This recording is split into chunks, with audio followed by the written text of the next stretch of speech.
चंद मिनटों में बात पूर्ण करके इस कार्यक्रम को समाप्त करेंगे। मैं अपनी बात शुरू करूं उससे पहले मैंने पूछा नहीं है, अपने निजी अधिकार से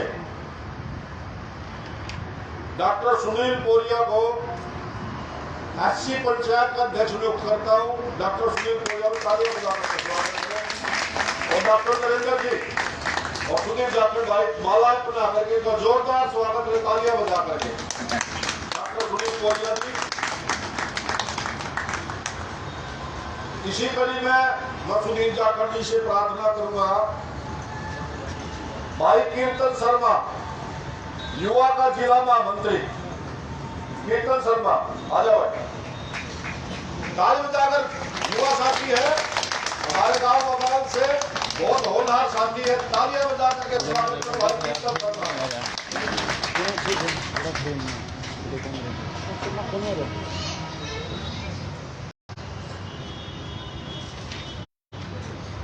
आज जितने साथियों को नई जिम्मेवारी मिली है, दिल की गहराइयों से उनको बधाई, शुभकामनाएं और इसी उम्मीद के साथ कि आने वाले समय में इस वर्तमान जन विरोधी सरकार का हम डट करके मुकाबला करेंगे, इस जन विरोधी सरकार की जन विरोधी नीतियों का विरोध करेंगे और इस सरकार के साथ साथ सत्ता परिवर्तन के लिए भी हम इस नई क्रांति का आगाज करेंगे। साथियों, आपको कुछ भी बतलाने की आवश्यकता नहीं है, किस प्रकार के हालात है, किस प्रकार की घटनाएं हो रही है, किस प्रकार के लोग सत्ता में बैठे हैं, आपको समझाने की जरूरत नहीं है। समाचार पत्रों में, टेलीविजन पर, सोशल मीडिया पर वर्तमान केंद्र सरकार और प्रदेश सरकार के कारनामे रोजाना आपके सामने आते हैं। शर्म की बात है, हरियाणा के इतिहास में पहली बार एक ऐसी सरकार मौजूद है जिस सरकार के कैबिनेट के एक मंत्री पर महिला छेड़ने का मुकदमा दर्ज है, जिस मंत्री पर एफआईआर दर्ज है वो हरियाणा सरकार के मंत्रिमंडल के कैबिनेट में अभी तक शामिल है। नरेंद्र मोदी जी जिसके समर्थन से देश के प्रधानमंत्री बने हुए हैं, उस सांसद ब्रजभूषण शरण सिंह पर हिंदुस्तान की टॉप की मेडल जीतने वाली महिला खिलाड़ियों ने आरोप लगाए हैं कि इन्होंने महिलाओं का यौन शोषण किया है। उसके बावजूद आज तक उस पर कोई कार्रवाई नहीं हुई। भ्रष्टाचार के मामले में बेनकाब हुई सरकार देखी थी, अव्यवस्था के आलम में घिरी हुई सरकार देखी थी। ये पहली ऐसी बेशरम सरकार है जिसके सांसद और मंत्री महिलाओं को सरेआम से यौन शोषण करने का दुष्कर्म करते हैं और जब महिलाएं हौसला करके समाज के सामने आती है तो उनको बचाने का काम करते हैं। ये सरकार की आखिरी हद है, किस किस चीज का इनको विश्वास करें। पिछले दिनों फैमिली आईडी का ड्रामा करके लाखों लोगों के राशन कार्ड काट दिए गए, लाखों लोगों की सुविधाएं रोक दी गई, पेंशनें काट दी गई, सुविधाएं खराब कर दी गई। और हरियाणा प्रदेश के मुख्यमंत्री कहते हैं कि मैंने प्रदेश में 10 लाख चोर पकड़े हैं, जो कंप्यूटर की गलती से जिनके राशन कार्ड कटे हैं, जिनकी पेंशन कटी है, जिनकी सुविधाएं कटी है। मुख्यमंत्री महोदय कहते हैं कि वो तो चोर थे, वो लेने के पात्र नहीं थे, वो गलत ले रहे थे। मैं मुख्यमंत्री जी से अनुरोध करना चाहूंगा, वो तो लेने के पात्र थे या नहीं थे। मुख्यमंत्री जी, आप हरियाणा प्रदेश के मुख्यमंत्री बनने के पात्र नहीं है। प्रदेश की जनता जब भी चुनाव आएगी आपका इलाज करने का काम करेगी।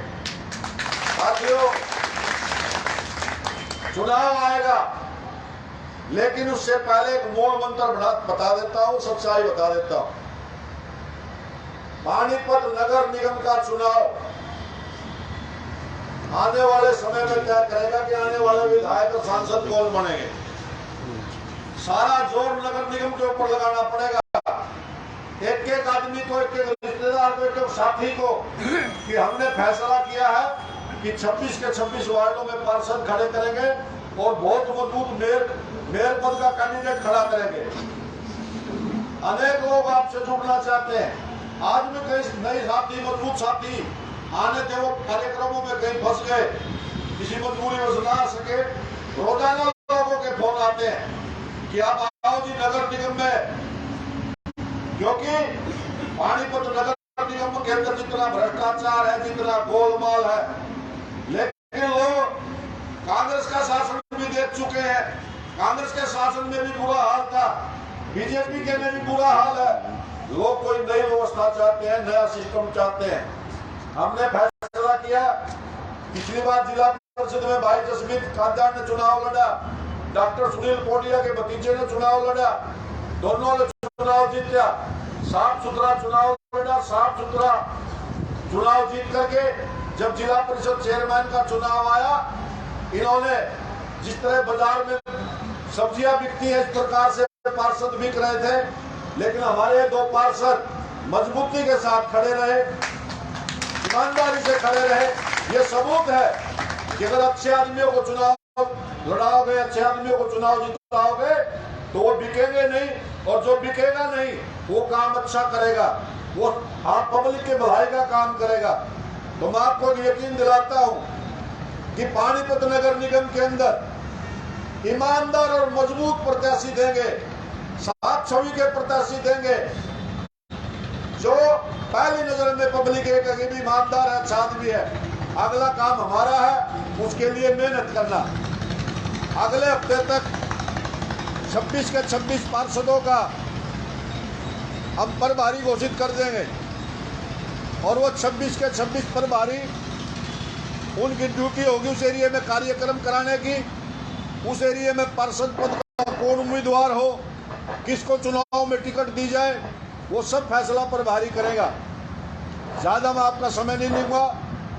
आप इतनी भारी संख्या में आए, इतने समय से बैठे हैं, एक ही अपील के साथ कि केंद्र की और प्रदेश की इस जन विरोधी सरकार, इस सरकार के अंदर कहीं किसान धरने पर बैठा है, कहीं पटवारी धरने पर बैठा है, कहीं सरपंच धरने पर बैठे हैं, कहीं आंगनवाड़ी वाले धरने पर बैठे हैं, कहीं कोऑपरेटिव सोसाइटी वाले धरने पर बैठे हैं, कहीं मास्टर धरने पर बैठे हैं, कहीं डॉक्टर धरने पर बैठे हैं। सारा हरियाणा प्रदेश धरनों का प्रदेश बन करके रह गया।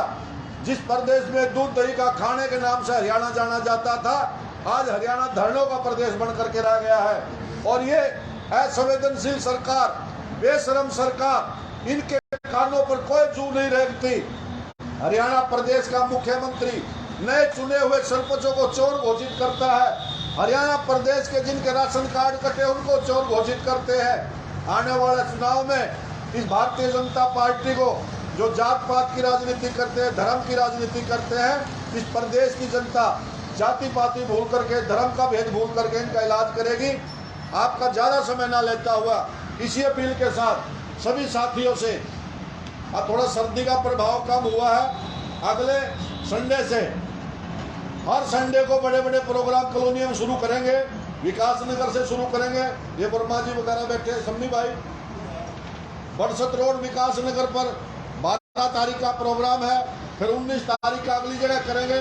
हर इतवार को कॉलोनियों में बड़े बड़े प्रोग्राम करेंगे, जन जागरण अभियान चालू करेंगे। और पानीपत के लिए एक दुखद बात और है, हिंदुस्तान के अंदर पानीपत पहला जिला ऐसा है जिसमें इतने टोल टैक्स है। आप दिल्ली की तरफ जाओ, मुरथल के पास टोल टैक्स देकर गुजरना पड़ता है। चंडीगढ़ की तरफ जाओ, पानीपत सेक्टर 18 के पास टोल टैक्स देना पड़ता है। इसराना की तरफ जाओ, डार के पास टोल टैक्स देना पड़ता है। और एक नया टोल टैक्स सनौली रोड पर लगा दिया। हम तो एक प्रोग्राम भी बना रहे हैं, इस हरियाणा सरकार से मांग करते हैं कि असंध रोड पर भी एक टोल टैक्स लगा जाए। असंध रोड ने क्या कसूर करा है, जो सारे रोडों को आपने टोल टैक्स लगा दिए। तो हम तो सरकार से मांग करते हैं कि असंध रोड पर भी लगा दो टोल टैक्स। तो इसी का एक विरोध प्रदर्शन भी अतिशीघ्र करेंगे टोल टैक्स के विरोध में। सभी साथियों का, युवाओं का, बुजुर्गों का दिल की गहराइयों से धन्यवाद। और सबसे एक अपील है कि जाने से पहले जल